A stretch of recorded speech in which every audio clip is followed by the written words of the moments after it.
আল্লাহর নবী বললেন, ও আলকামার মা, তুমি কি তোমার সন্তানরে মাফ করবে না? ওই মুহূর্তের মধ্যে বলতেছেন, না না না, আমি আমার সন্তানকে মাফ করতে পারবো না। আল্লাহর নবী সরকারে দু আলম নবী সাহাবায়ে কিরামদেরকে বললেন, ও আমার সাহাবী, তোমরা তাড়াতাড়ি অনেকগুলো লাকড়ির ব্যবস্থা করো, ওই লাকড়ির মধ্যে আগুন জ্বালাও, আলকামাকে ওই আগুনের মধ্যে পুড়ে ফেলবো। ওই মুহূর্তের মধ্যে মা চোখের পানি ফেলিয়া ফেলিয়া কাঁদতেছে আর বলতেছে, পয়গম্বর, আমার চোখের সামনে আমার সন্তানরে পুড়ায়েন না,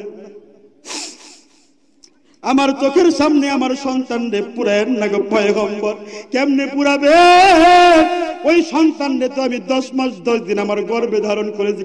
ও দুনিয়ার মানুষ শোনো, ও আমার মুরব্বী বাবারা, ও নওজোয়ান যুবক ভাইয়েরা, ও পদ্মার অঞ্চলের আমার মা ও বোনেরা, এই পৃথিবীর মধ্যে যারা আব্বা আম্মা আছে, আব্বা আম্মার চেহারার দিকে তাকাইলে রব্বুল আলামিন বান্দার আমলনামায় সাথে সাথে কবুল হজের সওয়াব লিখে দেয়। জোরে জোরে বলা যাবে কি সুবহানাল্লাহ? এই জন্য যারা আব্বা আম্মা আছে তাদের কদর করে। ওই আব্বা আম্মা যখন নাকি চোখের সামনে থেকে হারায়া যাবে, ওই আব্বা আম্মা চলে গেলে হাজার কাল্লাও পাবেন না। পৃথিবীর মধ্যে কত মানুষ দেখবেন, কিন্তু বাবার চেহারার মতো কারো চেহারা আর মিলবে না। এই পৃথিবীর মধ্যে কত মার চেহারা দেখবেন, কিন্তু মার চেহারার মতো কারো চেহারা দেখবেন না। এই মাহফিল থেকে আমার অনেক মুরব্বী বাবা যাবে, যাওয়ার পরে ঘরের মধ্যে মা তালাশ করবে, তালাশ করে করে করে করে মাকে আর খুঁজে পাবে না। অনেক নওজোয়ান যুবক ভাই আব্বারে তালাশ করবে, কিন্তু আব্বার চেহারা খানা আর কখনো দেখবে না। আপনজন হারানোর কি বেদনা আমি মুফতি শামীম আল মেজবা ভালো করে বুঝি, আগেও বুঝতাম না। আমার কাছে কত মানুষ দোয়া চাইতো, বলতো, হুজুর আমার আব্বার জন্য একটু দোয়া কইরা দেন, আমার মার জন্য একটু দোয়া কইরা দেন। কখনো বুঝতাম না, কিন্তু যখন নাকি আব্বারে হারাইলাম, ওই আব্বা যখন নাকি আমার চোখের আড়াল হয়ে গেল, বাইরে যাওয়ার পরে কত পুরুষ মানুষ দেখি আব্বারে তালাশ করে, কিন্তু আব্বারে খুঁজে পাই না। ওই আব্বা সন্তানের জন্য কি পরিমাণ কষ্ট করে। ও আমার যুবক ভাই, মনের কানটা লাগায় দে, একটু বয়ানটা ভালো করে শুনেন। যখন নাকি আব্বা দুনিয়া ছেড়ে চলে যাবে, ওই দিনে বুঝবেন ওই আব্বা আপনার জন্য কি পরিমাণ নিয়ামত ছিল। যখন নাকি মা আপনার চোখের সামনে থেকে চলে যাবে, ওই মুহূর্তের মধ্যে বুঝবেন আব্বার মা কি পরিমাণ আপনার জন্য নিয়ামত ছিল। এই জন্য আমি আমার যুবক ভাইদেরকে বলবো, যুবক ভাই, তুমি যখন বাজার থেকে ফলের প্যাকেটটা আনিয়া আব্বা আম্মার চোখের সামনে দিয়া যখন নাকি তুমি তোমার স্ত্রীর হাতে তুলে দাও, যখন তোমার সন্তানের হাতে তুলে দাও, ওই মুহূর্তের মধ্যে তোমার আব্বা এবং মা চিন্তা করে আর বলে, ও আব্দুল করিমের বাবা, এইটা কি আমার ওই সন্তান, যেই সন্তান ঢাকায় লেখাপড়া করতো, যেই সন্তান বিদেশে তখন থাকতো, এই সন্তানকে রাখিয়া আমি মা কখনো ভালো একটা খাবার মুখের মধ্যে দেই নাই। এইটা কি আমার ওই সন্তান, এইটা কি আমার ওই সন্তান? বাবা মনে মনে চিন্তা করে, ও আব্দুল করিমের মা, তুমি আর কি দুঃখ প্রকাশ করবা, এইটা কি আমার ওই সন্তান? ঈদের দিনে আমি ভালো একটা বাবা পোশাক না পরিয়া ওই সন্তানরে আমি নতুন একটা পোশাক পরিধান করাইছি। কথা বলেন ঠিক কিনা? এই জন্য আমার ভাইয়ের, আমার বন্ধুগণ, ওই আব্বা আম্মা যখন নাকি চোখের সামনে থেকে চলে যাবে, আর কখনো ওই আব্বা আম্মারে পাবেন না। বালিশের সাথে মাথা ঠেকাইয়া চিন্তা করবেন, আব্বা কই, আব্বা কই, কিন্তু আব্বারে আর কখনো পাবেন না। বালিশের সাথে মাথা ঠেকাইয়া এই মাহফিলের মধ্যে আসছে আমার পদ্মান্তরিক মা, যারা আব্বা আম্মারে তালাশ করবে, কিন্তু আব্বা আম্মারে পাবে না। কথা বলেন ঠিক কিনা?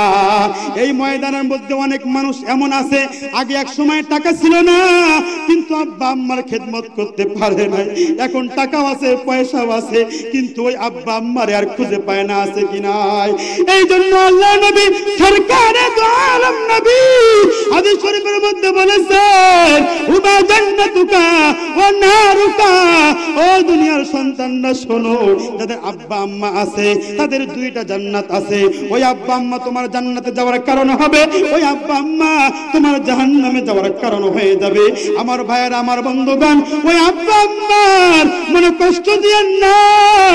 যা নাকি আব্বা আম্মার কষ্ট দিয়া ময়দানের মধ্যে বসে পড়েছেন, দুইটা চোখ বন্ধ করিয়া মালিককে ডাক দিয়া বলেন, মালিক আব্বা আম্মার কষ্ট দিয়েছি, অনেক গুনাহ করেছি, মালিক রে আব্বা আম্মার যেহেতু কষ্ট দিয়েছি তুমি আমাদের মাফ করে দাও। আমার ভাইয়েরা, আমার বন্ধুগণ, কেন কেন কেন ওই আব্বা আম্মার বদদুয়া যদি আপনার আমার আমল নামায় থেকে যায়, আল্লাহ নবী সরকারে দু আলম নবীর একজন সাহাবা মৃত্যুর সময় তার মুখ দিয়ে ঈমান, মৃত্যুর সময় তার মুখ দিয়ে কালিমা বের হচ্ছে না। সাহাবায়ে কেরাম রাদিয়াল্লাহু তাআলা আনহুম আজমাইন সাহাবীকে অনেক কালিমার তালকিন দেয় এবং বলে, ও আল্লাহর নবীর সাহাবী তুমি কালিমাটা পড়ো, লা ইলাহা ইল্লাল্লাহ মুহাম্মাদুর রাসূলুল্লাহ। কিন্তু সাহাবীর মুখ থেকে কালিমা বের হয় না।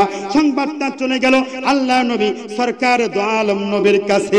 যাওয়ার পরে আল্লাহর নবী সরকার দু আলম নবী বলতেছেন, ওই সাহাবীর মাকে তোমরা একটু ডাক দাও। যখন নাকি তার মাকে ডাক দিল, মাকে ডাক দেওয়ার পরে বলে, ও আলকামার মা, নজর করে তাকায় দেখো, তোমার সন্তানের মৃত্যুর সময় মুখ দিয়ে কালিমা জারি হয় না, তোমার সন্তানের মৃত্যুর সময় মুখ দিয়ে কালিমা জারি হয় না, তুমি তোমার সন্তানকে মাফ করে দাও। চোখের পানি ফেলিয়া আলকামার মা বলে, হুজুর ওর বয়স যখন ছোট ছিল, ও যখন ছোট বাচ্চা ছিল, ওই সময় আমি আমার স্বামীকে হারাইছি, ওর মুখের দিকে তাকাইয়া আমি দ্বিতীয় বিবাহ করি নাই। ওগো আল্লাহর নবী, আমি দ্বিতীয় বিয়ে করি নাই, মানুষের বাড়িতে কাজ করিয়া করিয়া ওরে আমি লালন পালন করেছি, অনেক বড় করলাম। যখন নাকি বিয়ে করলো, বিয়ে করার পর আমি মাকে ভুলে গেল।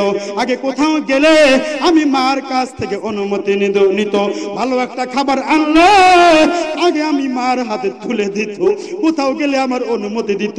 কিন্তু এই আলকামা আর আমার অনুমতি নেয় না, বউয়ের হাতে তুলে দিয়ে আমার কোনো সমস্যা নাই, কিন্তু বউয়ের কথা শুনিয়া শুনিয়া আমি মাকে অনেক টর্চারিং করে পয়গম্বর।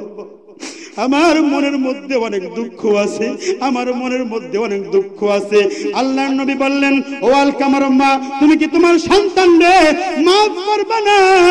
ওই মুহূর্তের মধ্যে বলতেছেন, না না না, আমি আমার সন্তানকে মাফ করতে পারবো না। আল্লাহর নবী সরকার দু আলম নবী সাহাবায়ে কিরামদেরকে বললেন, ও আমার সাহাবী, তোমরা তাড়াতাড়ি অনেকগুলো লাকড়ির ব্যবস্থা করো, ওই লাকড়ির মধ্যে আগুন জ্বালাও, আলকামাকে ওই আগুনের মধ্যে পুড়ে ফেলবো।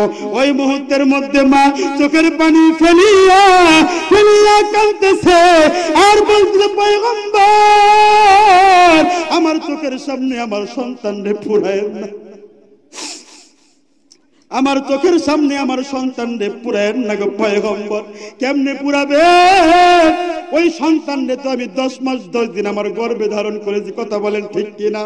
মায়ের এক ধার দুধের দাম কাটিয়া গায়ের চাম, পাপস বানাইলেও ঋণের শোধ হবে না, এমন দরদি ভাবে কেউ হবে না আমার মা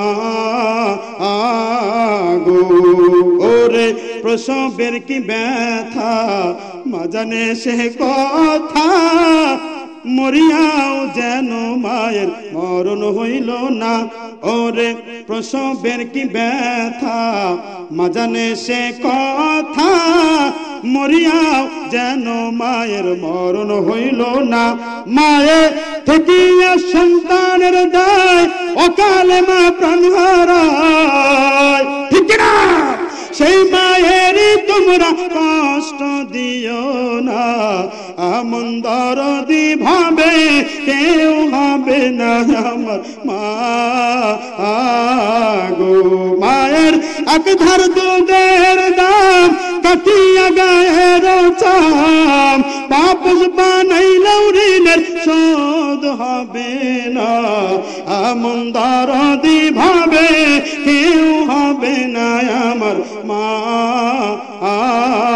গো। আমার ভাই, আমার বন্ধুগণ, বলতেছিলাম আলকামার মা আল্লাহর পয়গম্বরকে ডেকে ডেকে বলেন, পয়গম্বর, যেই সন্তানকে 10 মাস 10 দিন গর্ভে ধারণ করেছি, ওই সন্তানকে চোখের সামনে জ্বলতে দিতে দেখব না, চোখের সামনে জ্বলতে দেখতে আমি পারবো না। আল্লাহ নবী সরকার দু আলম নবী বললেন, ও মা, তুমি যদি তোমার সন্তানকে মাফ না করে দাও, মৃত্যুর পরে বেঈমান হয়ে মারা গেলে তোমার সন্তান আলকামা জাহান্নামের আগুনে জ্বলবে। ওই মুহূর্তের মধ্যে আলকামার মা বলে, হুজুর, আমি আমার সন্তানকে মাফ করিয়া দিলাম। ওই দিক দিয়ে সাথে সাথে আলকামার মুখ দিয়ে বাড়ায় গেছে। সকলে বলেন, লা ইলাহা ইল্লাল্লাহু মুহাম্মাদুর রাসূলুল্লাহ।